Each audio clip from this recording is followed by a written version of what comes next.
What we really value, we give time and money to. That's really how you can tell what's important to people. It's also how you can tell what's important to churches as well. And ministries, missions ministries, and parachurch ministries. Where is prayer and worship in the budget? How is the presence of God and the priority of it being reflected in the allocation of facilities, buildings, and money and staffing? And you can get a great indication of what's important through those metrics.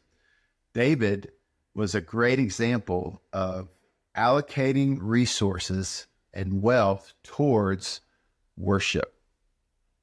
By the end of David's reign, he had trained 4,000 musicians as part of this tabernacle of David, this day and night worship that was happening in Jerusalem.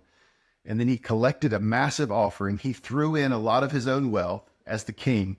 And some people say the offering value that they collected was like $1 billion that was to go to Solomon for the temple and for the Levites, for the musicians, the gatekeepers, to fund it all, to staff it, to build the building, all to worship God, all to worship and pray and to host God's presence there in Jerusalem.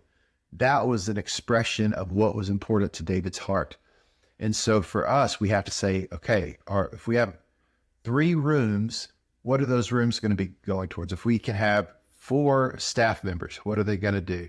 If we have 40 volunteers, what are we going to use their limited amount of time towards so that we can make what's most important the biblical importance as well, which is, I believe, the presence of God and worship and prayer. So looking at how our resources are allocated is a great indicator of if we are presence-centered or not.